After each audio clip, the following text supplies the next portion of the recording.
kita jelasin hadisnya. Innamal a'malu binniyat. Kan ada yang binniyah, ada binniyat ya. Innamal a'malu, sesungguhnya amal segala amalan itu tergantung daripada niatnya. Dan sesungguhnya setiap seorang itu punya niat. Punya niat. Ini kan jadi kaidah nih. Kaidah. Kita ngapain aja harus dasarnya dengan niat. Dan nggak ada amalan itu tanpa niat. Kita ke masjid di masjid Ittihad ini itu pakai niat. Atau di sini mau ngapain? Anda mau sholat, habis sholat, ya udah pengen sholat aja. Ngaji, Anda nggak pengen ngaji, dapat nggak pahala ngaji, Pak? Enggak. Bayar nggak? Anda duduk, atau duduk dengerin atau enggak? Anda sambil dengerin, tapi Anda nggak pengen ngaji, dapat nggak pahalanya? Enggak. Kenapa? Dia nggak pengen ngaji, pengen duduk doang. Pengen duduk doang. Kan yang nama amalu binniyat. Wa innamal likulli imri'in ma nawa, dan konsekuensinya adalah semuanya dapat sesuai dengan niat masing-masing. Dan di riwayat yang ini kan populer banget. Rasulullah ngasih contoh yang ekstrim, Pak. Contoh yang ekstrimnya gimana? Paman kana hijratuhu ila dunya yusibuha aw imra'atin yankiha fa hijratu ila ma hajara ilaihi. Hijrah, Pak. Hijrah di zaman Rasulullah bersama Rasulullah. Ini kurang keren apanya gitu kan? Kurang keren apanya? Kurang susah apanya? Kurang mulia apanya? Kurang berat apanya? Rasulullah. Tapi di zaman Rasulullah itu hijrah itu bisa enggak karena Allah. Imma karena dunia atau karena perempuan. Nah kan kita bisa bayangin ya, hijrah yang begitu berat aja bisa bukan karena Allah, apalagi cuma ngajar doang di Ittihad, apalagi cuma ngaji doang di Ittihad, apalagi cuma jadi imam masjid Ittihad doang gitu kan. Kan bisa lihatnya nggak rela kan tuh. Nah ini kan bahaya banget kan. Bahayanya apa? Kalau kita nggak rela, ya habis kan tuh, kita nggak ada apa-apa. Nah sebaliknya kalau kita nyari rela, enak itu. Kita banyak dapatnya, walaupun nanti kita akan bekerja sendiri, walaupun kita nggak sampai selesai, tetap dapat pahalanya. Walaupun kita nggak sampai mengerjakannya, kalau udah pasang niat, kita bisa mendapatkan pahalanya. Walaupun kita sampai tidak mengerjakannya, kita bisa mendapatkan pahalanya. Ini hebatnya niat. Nah karena itu Imam Bukhari bilang begini. Kalau antum mau ngapain aja, pasang dulu niat. Kalau dalam buku ya, antum mau nulis buku apa aja, tolong cantumkan dulu innamal a'malu.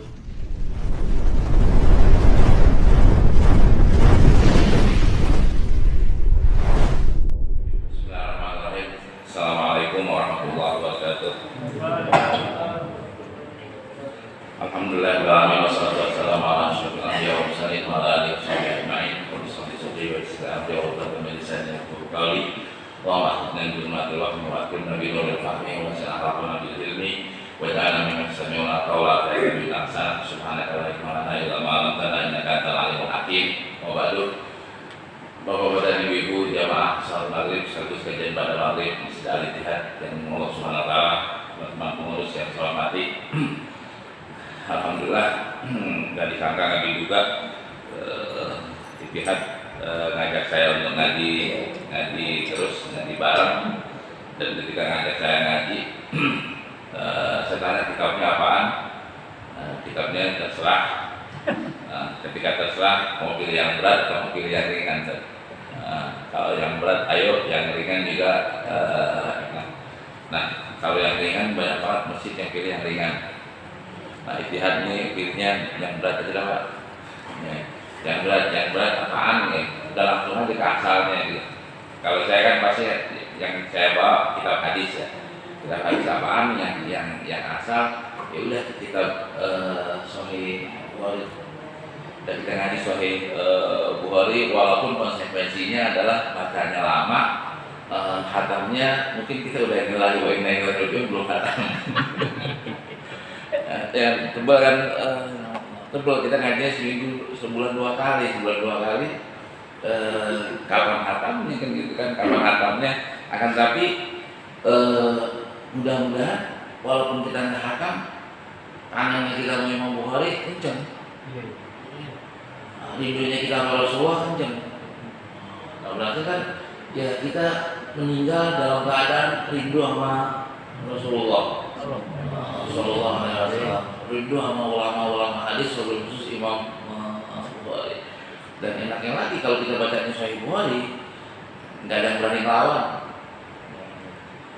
Nah, kan udah Sahih. Siapa yang bilang hadisnya palsu, hadisnya apa, hadisnya lemah? Nggak ada yang berani bilang begitu. Jadi kan enak kayak kita bacanya, jadi kayak baca Quran, kalau baca Quran kan semuanya Sahih, semuanya benar gitu.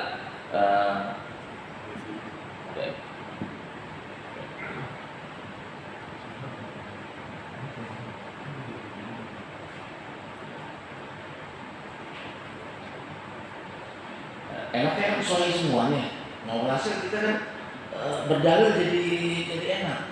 Kepastiannya pasti nggak tanpa ragu lagi gitu. Kalau umpamanya Ustaz kenapa nggak arba'in kan biasanya orang udah hakam ya. Buku kitab hadis yang paling kecil adalah namanya arba'in itu banyak, tapi arba'in yang paling top adalah arba'in an-Nawawiyah, karangan Imam Nawawi. Itu biasanya orang ngaji kitab itu dulu gitu. Terus habis itu biasanya pilihannya 2 tuh. Kalau mau ke fikih maka larinya ke Bulughul Maram, kalau mau ke akhlak larinya ke Riyadhus Shalihin.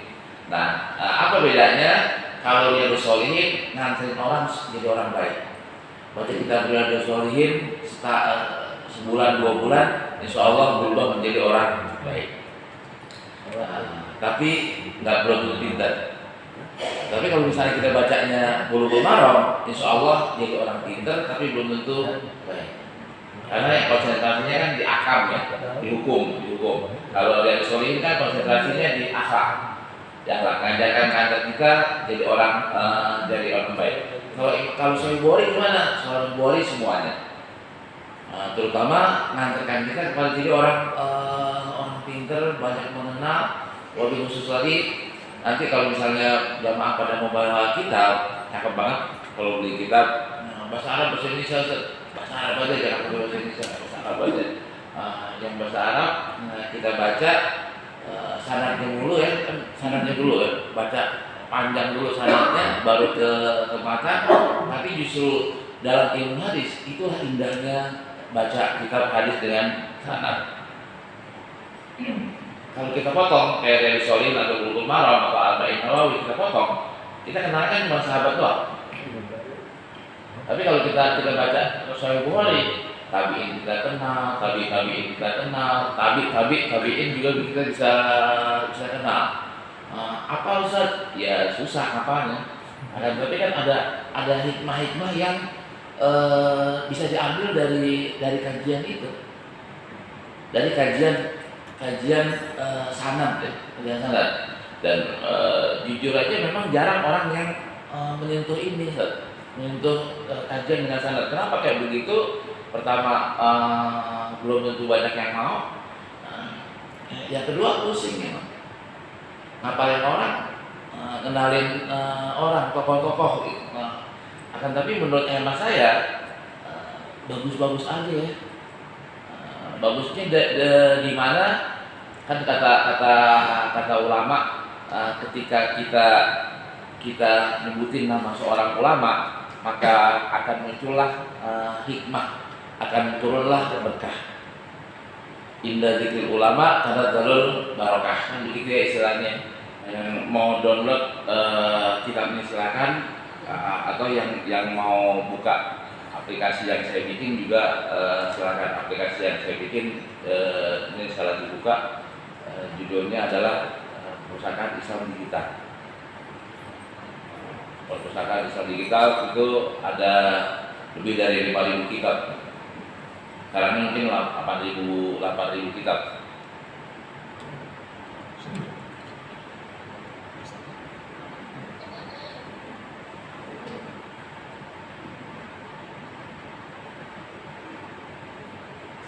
Ya, alhamdulillah buka kan.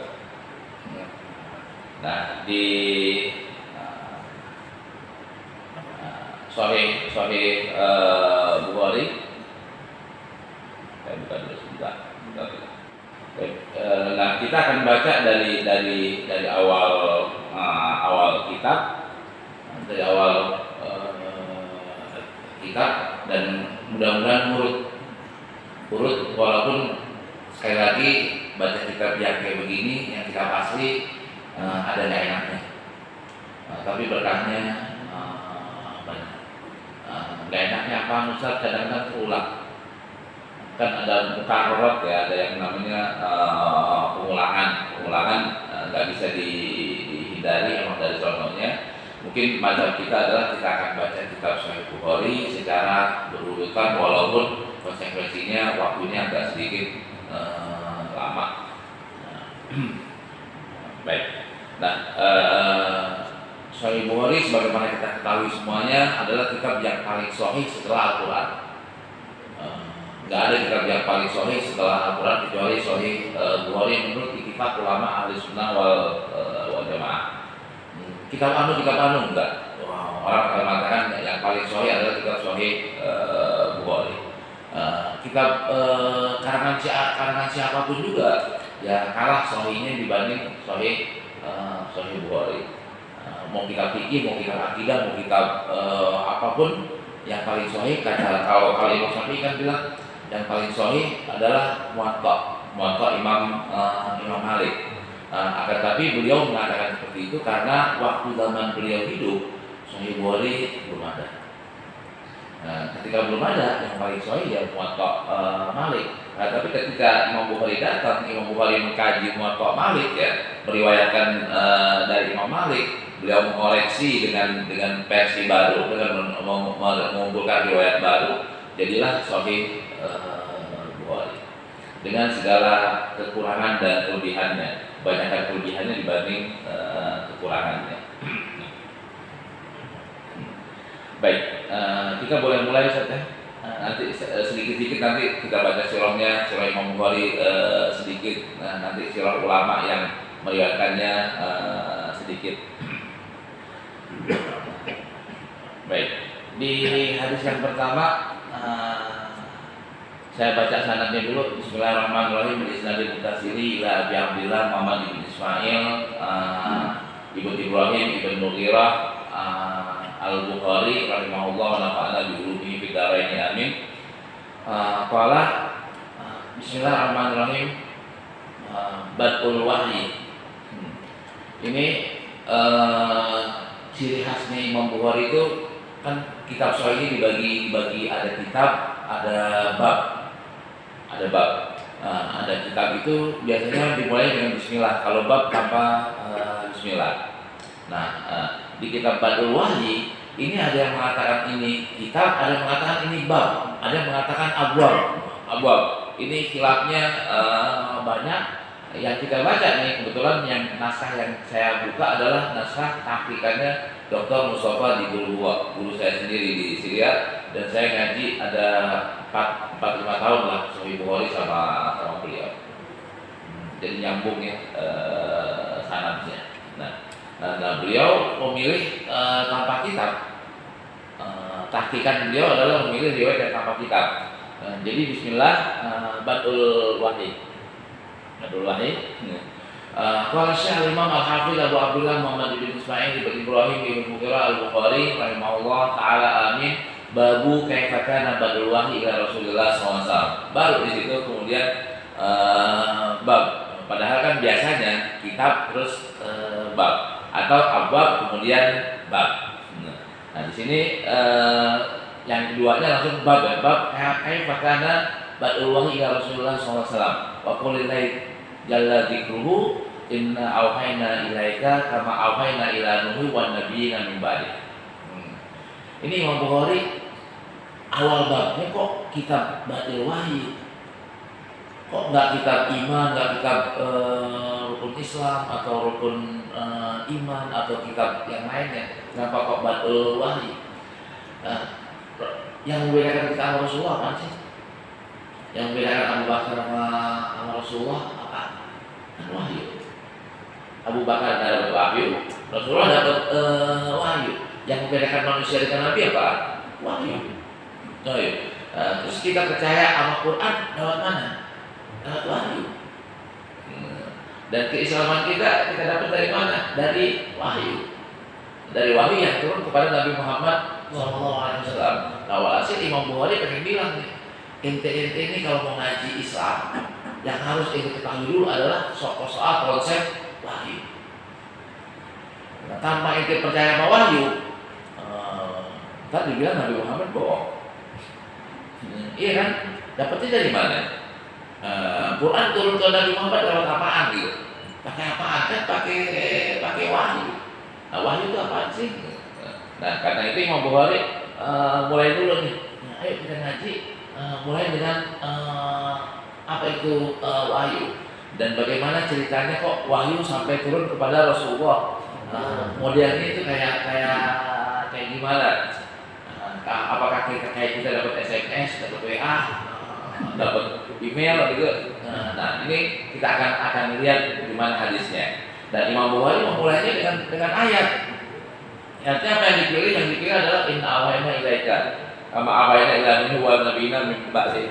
Nabi Muhammad itu dapat wahyu, memang cuma Nabi Muhammad doang? Enggak. Udah Nabi sebelumnya udah ada. Udah dari Nabi Nuh terus sampai ke bawah sampai Nabi Isa alaihissalatu wassalam. Semua nabi dapat wahyu. Kita ini yang orang biasa baru nggak dapat wahyu. Kita mungkin nggak dapat sesuatu dari Allah Subhanahu Wa Taala, bisa. Namanya agak sedikit rendah, namanya ilham. Ilham ya, kalau kita dapat ilham itu jelas di bawah wahyu, tapi ibaratnya itu bisikan atau pesan dari Allah Subhanahu Wa Taala. Nah, kadang-kadang kan ilham ada yang bisa menerjemahkan, ada yang nggak bisa menerjemahkan. Ilhamat dari orang-orang yang soleh, orang-orang yang soleh ngelihat sesuatu, tahu-tahu terbetik kepengen begini, lihat ini kepengen gini, mentok. Ketika mentok, tahu-tahu ada ide dari sini. Dari sini dari mana Pak? Ada ilmunya? Pakai baca? Enggak. Datang dari atas gitu, dari atas. Apa itu namanya? Itu namanya ilham. Ilham. Nah, ilham itu dikasih kepada siapa? Ke semua orang Pak, semua orang. Cuman ada yang bisa menerjemahkan, ada yang tidak bisa menerjemahkan. Nah, ilhamat yang dari Allah Subhanahu Wa Taala ini buat orang-orang yang soleh diterjemahkan dalam sebuah karya, dalam sebuah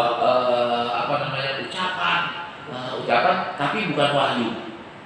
Kalau wahyu kan murni ya dari Allah Subhanahu Wa Taala. Kalau ilham ini adalah ide-ide, sentuhan-sentuhan doang dari Allah Subhanahu Wa Taala. Contohnya kayak gini, contoh simpel. Kemarin saya ikut munas lembaga zakat di Malang. Terus kata komisioner dari Basnas, kita ini umat Islam Indonesia kekurangan ahli zakat. Ahli zakat kan masih kurang. Kalau misalnya orang yang ahli zakat mungkin cuma pakar tentang zakat, ini cuma 4-5 orang doang kali. Ini masih kurang banget. Diperlukan orang-orang yang mengkaji lebih dalam lagi soal fikih zakat dan segala aspek-aspeknya. Saya habis ngomong begitu, pengen mempersiapkan anak saya menjadi ahli zakat. Pengen mulai nulis buku tentang zakat. Buku apaan? Mulai terbetik lagi. Ini apaan? Ini ilham atau wahyu? Pasti bukan wahyu. Ini namanya ilham. Kita nggak punya ide, ada sentuhan. Nah, kita akan lari ke sana. Ilhamat tadi. Baik. Nah, hadis yang pertamanya qala hadatsana Humaydi wa huwa Abdullah bin Zubair. Qala hadatsana Sufyan, qala hadatsana Yahya bin Sa'id al-Ansari, qala akhbarani Muhammad bin Ibrahim at-Taimi annahu sami'a Al-Qama bin Waqqas al-Laitsi yaqul sami'tu Umar bin Khattab radhiyallahu anhu ala minbari qala sami'tu Rasulullah sallallahu alaihi wasallam yaqul innamal a'malu binniyat wa innamal likulli imrin ma nawa "Faman kanat hijratuhu ila dunya yusibuha aw ila imra'atin yankihuha fa hijratuhu ila ma hajara ilaihi." Ini hadisnya. Dan ketika kita baca ini, berarti kan kita baca dua unsur ya. Ada sanad, ada matan. Biasanya kalau kita baca ngaji kita biasa itu nggak pakai sanad, adanya langsung ke matan. Sanadnya pun paling an Abi Hurairah, an Umar bin Khattab, an Ibnu Abbas, sahabatnya Ibnu Abbas doang yang disebutin. Kalau ini kan enggak. Ini tadi kita bilang ada salam Humaydi, ini satu nih. Abdullah bin Zubair yang pertama, ini gurunya Imam Bukhari. Dari gurunya Imam Bukhari ke gurunya lagi siapa? Sufyan, ada sana Sufyan. Yahya ibn Sa'id al-Ansari. Qala akhbarani Muhammad ibn Ibrahim at-Taimi, annahu sami'a Alqamah ibn Waqqas al-Laitsi yaqul sami'tu Umar bin Khattab radhiyallahu anhu ala mimbar qala. Jadi ada 6 orang. Sebelum Rasulullah SAW, antara Imam Bukhari sampai Rasulullah ada 6 orang. 6 orang inilah yang mengantarkan hadis. Rasulullah ngomong, direkam sama sahabat Umar bin Khattab, direkam lagi sama Alqamah, direkam lagi sama Muhammad Ibrahim, direkam lagi sama Yahya ibn Sa'id al-Ansari, direkam lagi sama Sufyan, direkam lagi sama Humaydi, baru ditulis oleh Imam Bukhari. Jadi 6 orang. 6 orang ini benar atau enggak? Justru inilah ilmu hadis ada ya. Sumbernya dari mana? Sumbernya dari kan ini Innamal A'malu Binniyat. Hadis Innamal A'malu Binniyat itu sumbernya adalah Imam Bukhari dari gurunya, dari gurunya, dari gurunya, dari gurunya. Dan kerennya lagi nih, semua gurunya terdeteksi. Siapa Humaydi, siapa Sufyan, siapa Yahya, siapa Alqamah, semuanya terdeteksi. Rumahnya di mana ketahuan, karakternya ketahuan, akhlaknya ketahuan. Tukang bohong atau enggak? Enggak. Sholatnya rajin atau enggak? Sholatnya bentang-bentong atau enggak? Akidahnya lempeng atau enggak? Semuanya ke data. Datanya ini namanya rijal hadis. Kitab rijal hadis itu yang mendata semua perawi-perawi yang ada dalam kitab-kitab hadis. Semua. Ada orang yang tidak dikenal? Ada yang tidak dikenal. Kalau ada yang tidak dikenal, maka kondisi hadisnya tidak bisa sampai ke derajat sahih. Kalau ada orang yang tidak dikenal, contohnya di sini ya, kita baca tadi Yahya ibn Sa'id al-Ansari. Yahya ibn Sa'id al-Ansari siapa? Nggak tahu tuh, orang Madinah. Begitu doang, maka nggak bisa jadi. Harus dicari Yahya ibn Sa'id itu gurunya siapa? Muridnya siapa aja? Yang pernah ngaji sama beliau siapa aja? Terus akhlak akidahnya gimana? Habis akidahnya gimana? Syariatnya gimana? Akhlaknya kayak gimana? 3 yang ditanya nih. Dari akidahnya Ahlussunnah atau Syiah atau Murji'ah atau apaan ya? Ini ditelusuri. Terus ini ada kan orang yang Islam tapi nggak mengamalkan rukun Islam. Dia sholat nggak?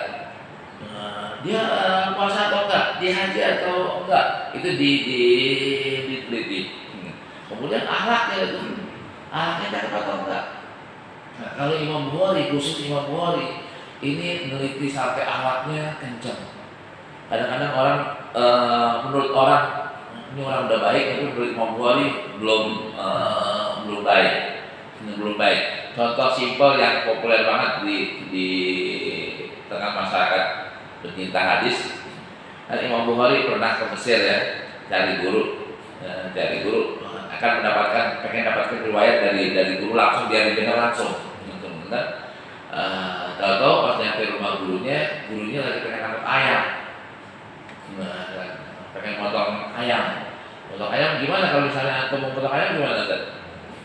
Ayam di halaman. Antum kasih beras kan ya? Yang paling jago atau beras. Udah deket, tangkap. Kata Imam Bukhari, nggak lulus nih orang. Kenapa nggak lulus? Bohong sama ayam. Bohong sama ayam, ayamnya kan dibohongin. Kalau kasih makan aja, tangkap aja. Nah ini kan nangkep pakai ngasih makanan. Ini beliau nggak jadi melihatkan dari perawi ini. Itu saking kerasnya ya Imam Bukhari. Ada lagi kayak Syu'bah. Ini jamaah sekalian, kalau kita ke WC ini, WC kan ada WC jongkok, ada WC duduk, ada WC yang klosetan gitu aja, gitu. Ini kalau ada WC, saya nilai. Kayaknya di sini banyak yang udah lulus kan. Kenapa? Karena memilih WC yang pakai gituan, yang pakai urin. Iya. Itu kalau milih itu dalam perspektifnya Imam Bukhari lulus. Kalau milih yang kiri juga nggak lulus. Kenapa? Kan ada yang jongkok. Kalau jongkok baru lulus. Kok begitu? Kan dasarnya Islam ngajarin kita kencing gimana? Kencing diri atau kencing duduk? Kecuali nggak ada tempat ya. Kalau nggak ada pilihan, ada cuma diri doang, lain masalahnya. Tapi kalau misalnya ada pilihan dan ternyata kita milih yang nggak sunnah, maka kita dianggap cacat akhlak. Ini kalibernya Sahih Imam Bukhari. Kalau imam yang lainnya apa dah? Kan nggak haram ini. Kan nggak haram. Kalau Imam Bukhari ini bukan masalah haram, ini alatnya udah belum kali satu, belum lulus. Itu seperti itu. Dan itu ketika kita tanya ada 6 perawi, maka 6-6-nya yang lulus, bukan 5 lulus 1 nggak lulus selesai. Jadi di katrol ya, enggak. Kalau 1 nggak lulus, maka jatuh nilainya adalah yang terkecil, bukan yang terbesar. Kalau nomor 1 9, nomor 8 ya, 7, yang ada di bawahnya 5 nih, ini 8 lagi gitu. Ini 8 lagi. Ambil yang mana nih nilainya? Ambil yang paling kecil. Nah, ini susahnya ilmu mencari periwayat hadis. Ini susahnya. Nah, terus kematannya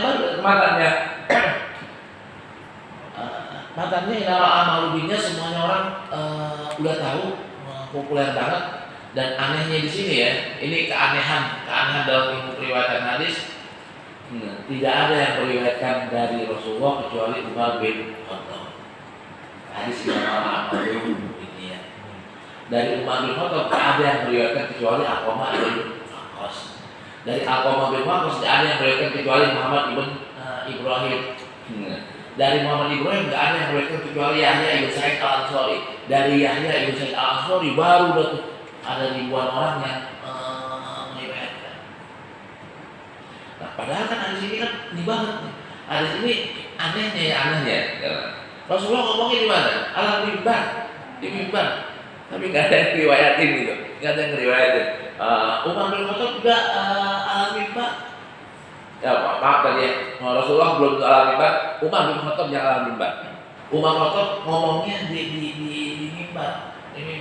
Tapi yang merekam cuma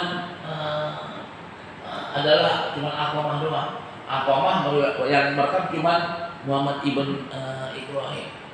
Nah, walhasil ulama hadis mengatakan hadis nama a'malu binniyat bukan hadis mutawatir.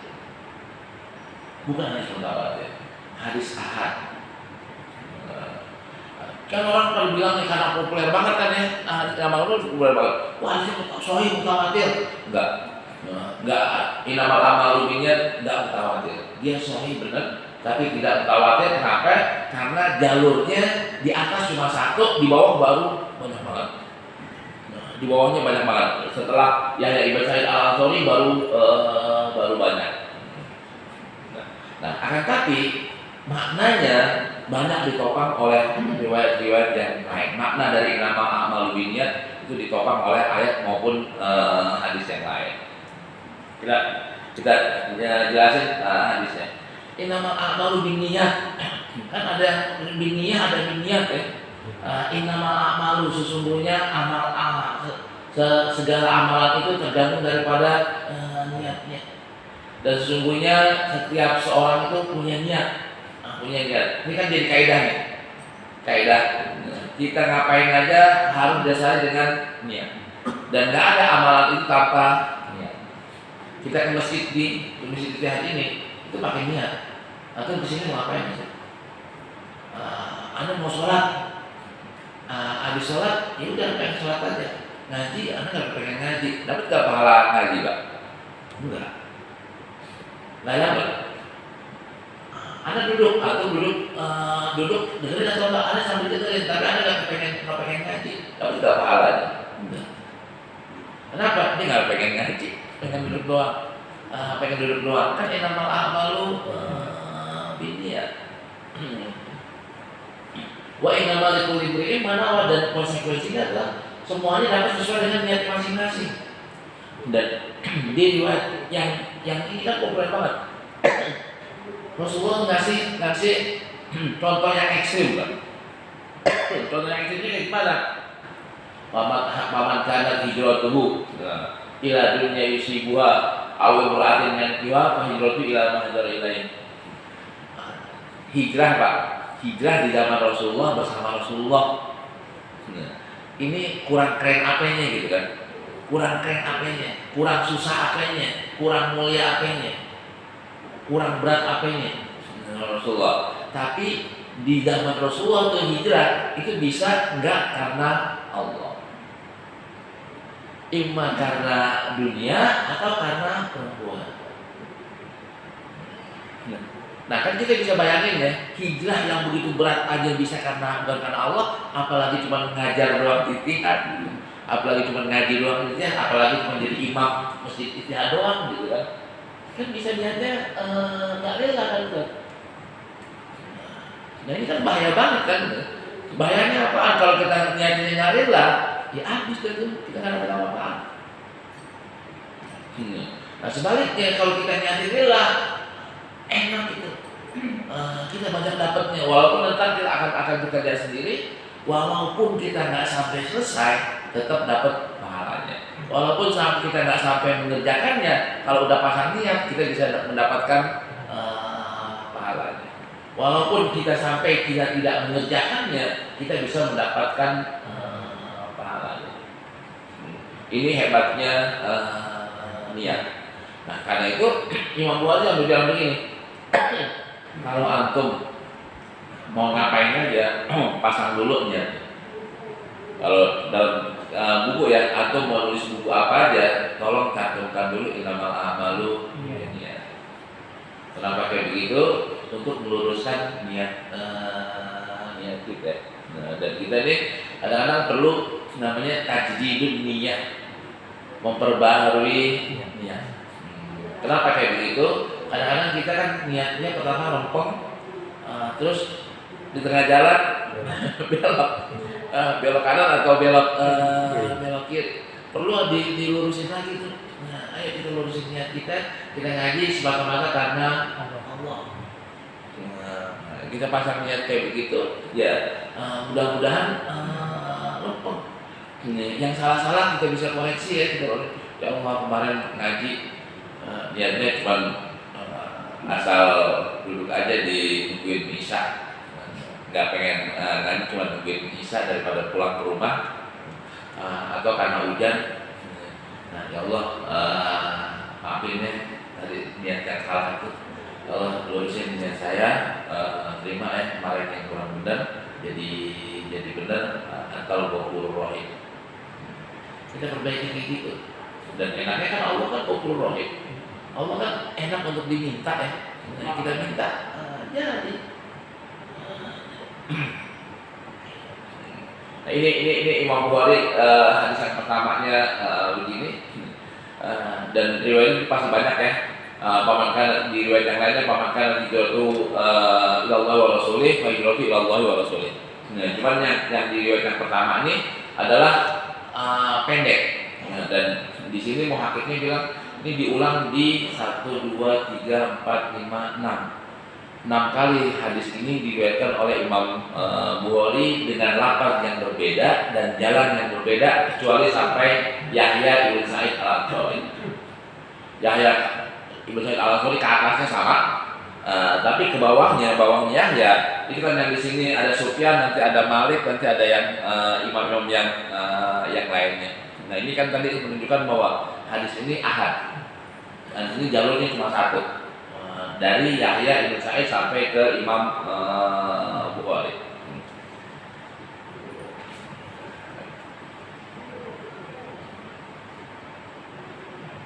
Nah, hadis yang kedua,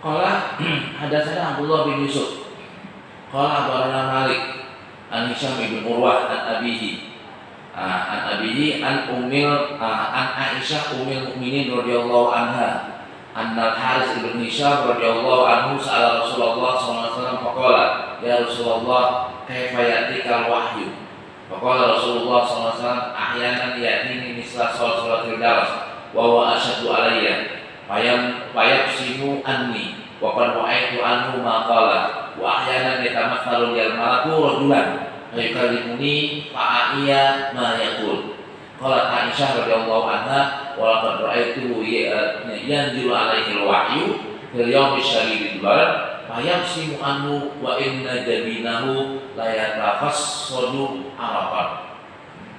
Nah, yang kedua kita melihat riwayatnya. Ada sana Abdullah bin Yusuf, ini orang Damaskus.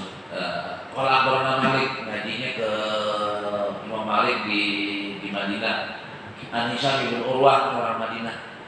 Hisham bin Urwah an abihi, dari bapaknya orang Madinah juga. Yang ini yang saya bilang enaknya belajar hadis ini.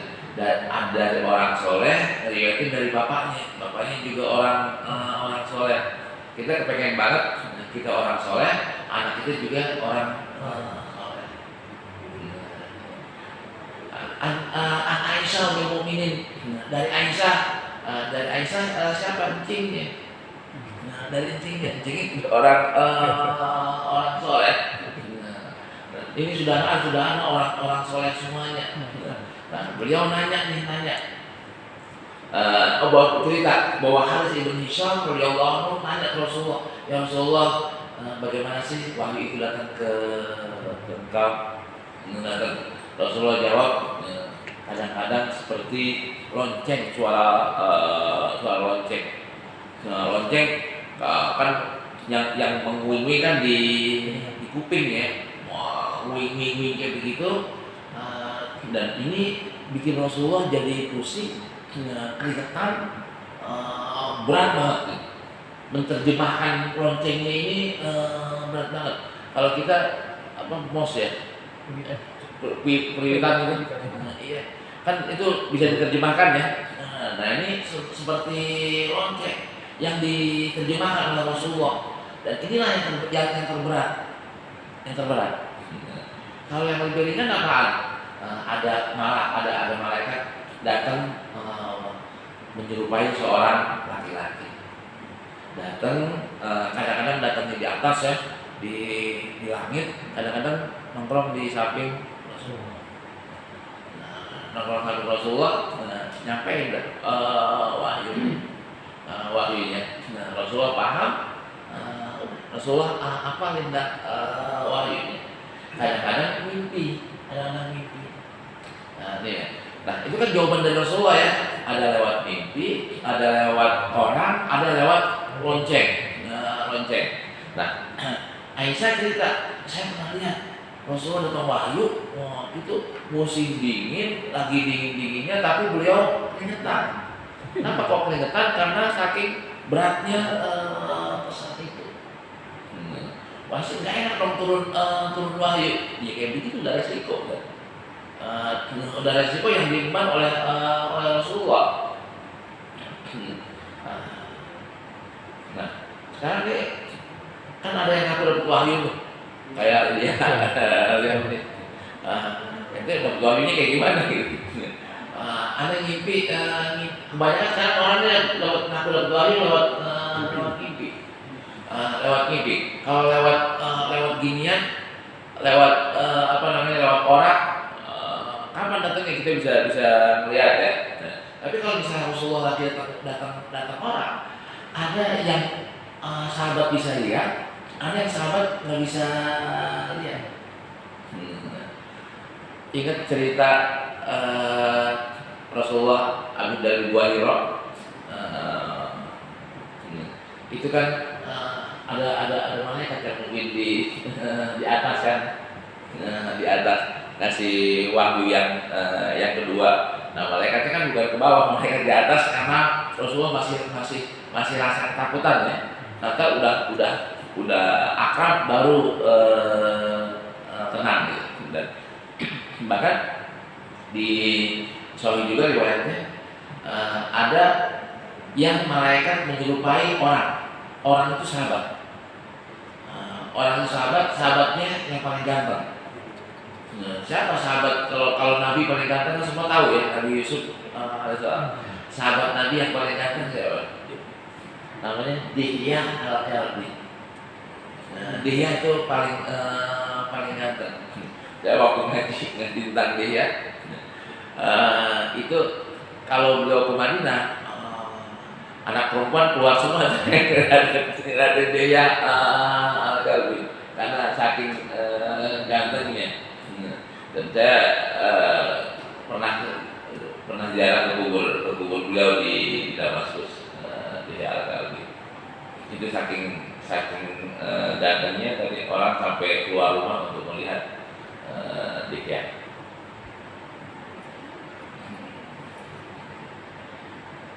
Baik, ini hadis yang kedua soal bagaimana wahyu itu turun ke Rasulullah SAW. Nah, hadis yang ketiga agak panjang. Wah, hadatsana Yahya bin Bukair, qala hadatsana Lais an Uqail bin an Syihab bin an Urwah bin Zubair an Aisyah an Aisyah ummul mukminin annaha qalat awwal ma budi abi Rasulullah sallallahu alaihi wahyi ar-ru'ya shalihah fil naum. Bahkan la yara ru'ya illa ja'at misla faliq surah summa hubbiba ilaihi al-khalaq wa kana yakhlu bi ghari qira'in fa yataqannasu fihi wa huwa ta'abbud al-layali zawatil adadi qabla an yanzi'a ila akhirih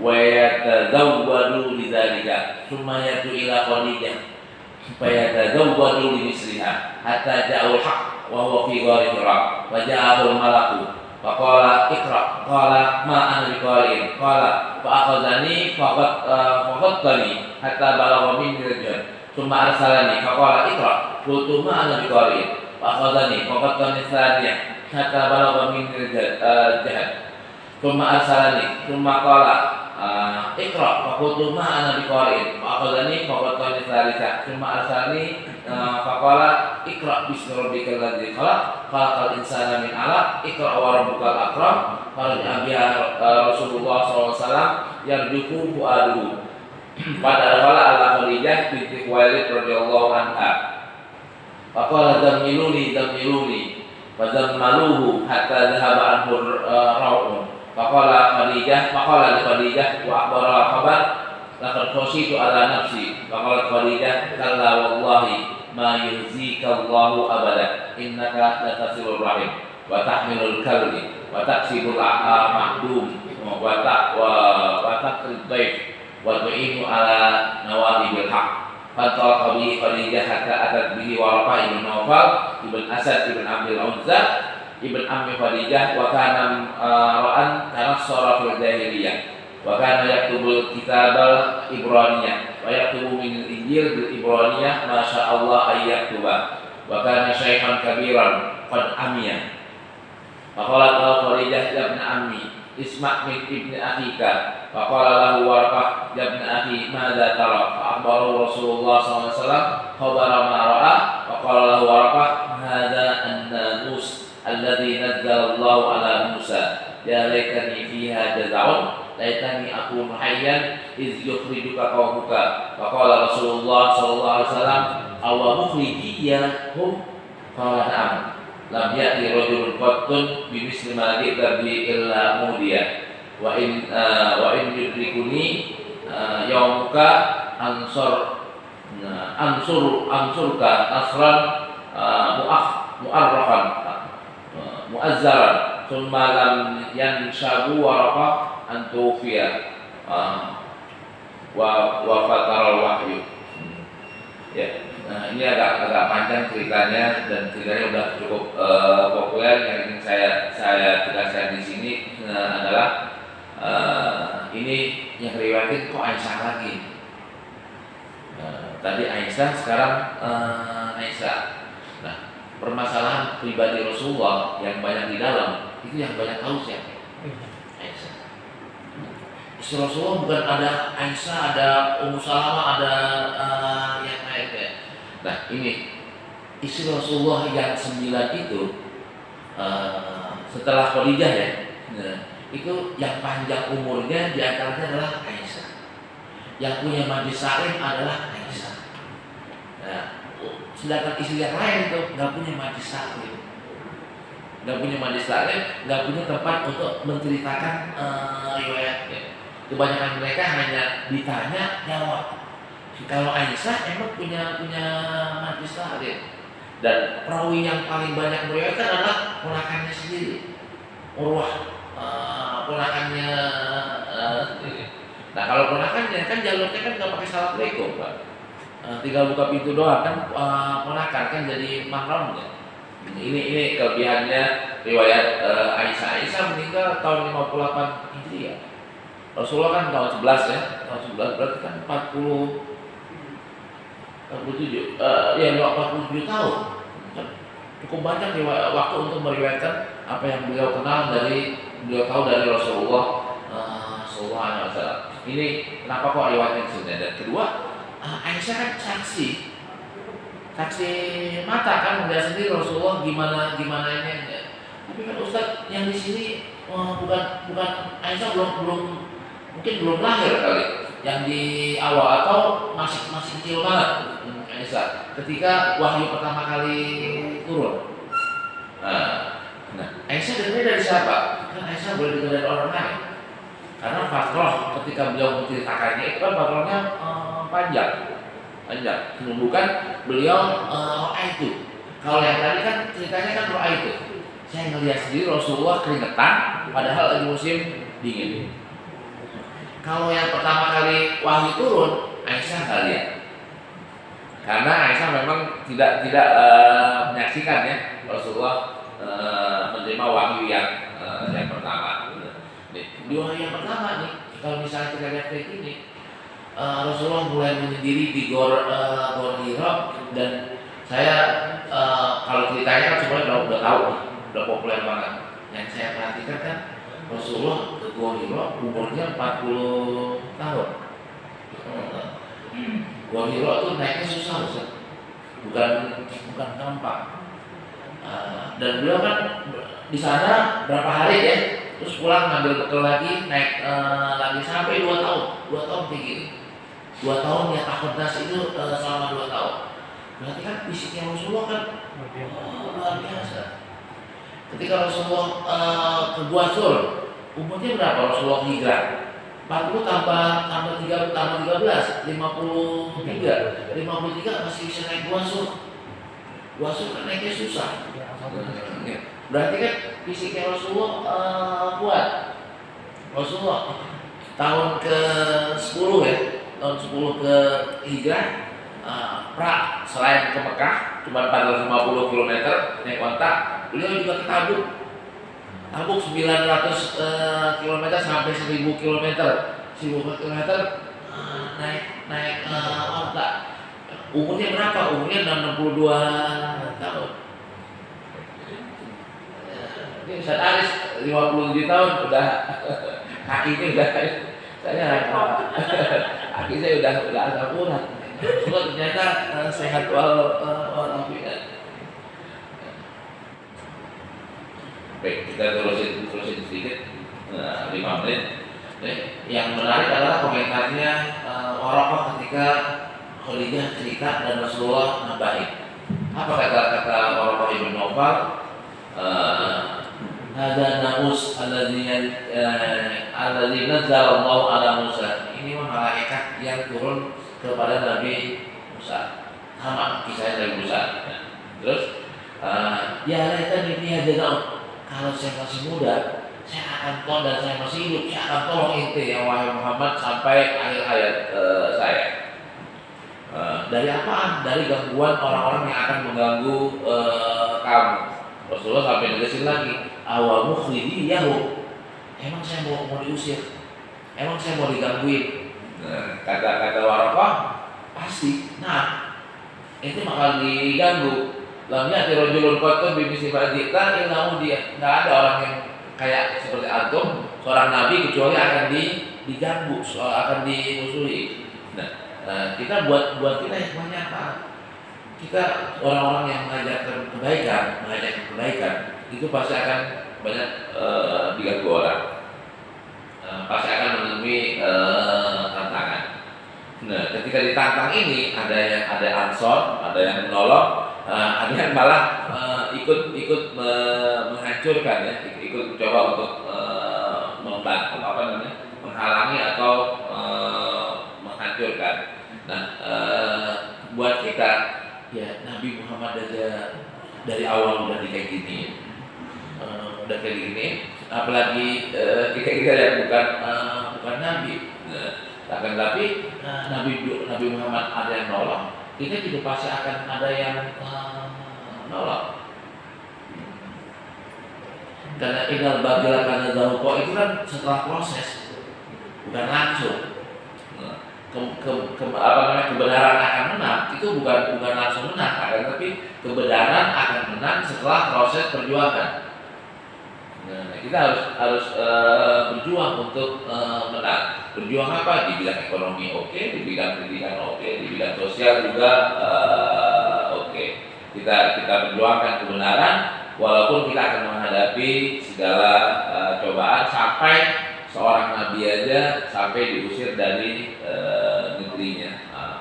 Awalnya beliau nah, sayang Waraqah bin Nawfal tidak sempat membela Nabi karena umurnya sudah tua dan beliau tidak sempat melihat perjalanan Rasulullah di Mekah aja nggak sampai akhir, apalagi di Madinah. Dan tentu kita tahu bahwa hikmahnya Rasulullah berjuang bukan disetir atau bukan direkayasa oleh orang tertentu. Kalau Waraqah ini hidup dan terus membela Rasulullah sampai akhir hayatnya, mungkin ada tuduhan bahwa apa yang diajarkan oleh Rasulullah adalah copy paste dari apa yang diketahui oleh Waraqah lewat kitab-kitab yang sebelumnya. Nah, karena Waraqah tidak sempat menemukan Rasulullah, walhasil hikmahnya adalah apa yang diturunkan Allah kepada Nabi Muhammad berupa wahyunya benar-benar murni sebagai ajaran Allah Subhanahu wa Ta'ala. Dan mungkin ini yang dapat kita kaji pada kesempatan ini. Ini belum ramai ya, temanya, insya Allah nanti pas ramai temanya akan kita bahas lebih dalam lagi. Tidak banyak mudah-mudahan kita semuanya ini semakin kuat imannya, semakin mencintai Allah, mencintai Rasulullah, mencintai para sahabat, mencintai para ulama, sehingga kita jangan nanti dikasih kesempatan untuk duduk bersama mereka, bersama Rasulullah SAW. Tadi yang Al-Fatihah.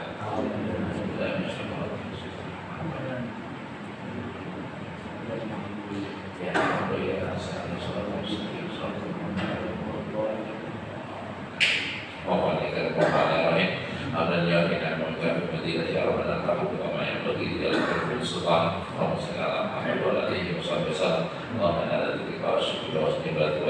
وبحمدك لا اله الا انت سبحانك اننا من الظالمين حسبنا الله ونعم الوكيل ولا حول ولا قوه الا بالله اللهم صل على اللهم صل على اللهم صل على اللهم انفعنا بالبدع ما ظهر منها وما بطن اللهم ارزقنا حبك يا الله اللهم ارزقنا حبك يا الله اللهم ارزقنا حبك يا الله اللهم ارزقنا حب رسول الله اللهم ارزقنا حب رسول الله اللهم ارزقنا حب الصالحين والعلماء الصالحين اللهم ارزقنا حب العلماء الصالحين ربنا لا تزغ قلوبنا بعد إذ هديتنا وهب لنا من لدنك رحمة إنك أنت الوهاب ربنا آتنا في الدنيا حسنة وفي الآخرة حسنة وقنا عذاب النار وصلى الله على سيدنا محمد وعلى آله وصحبه وسلم والحمد لله رب العالمين السلام عليكم ورحمة الله وبركاته. Waalaikumsalam warahmatullahi wabarakatuh.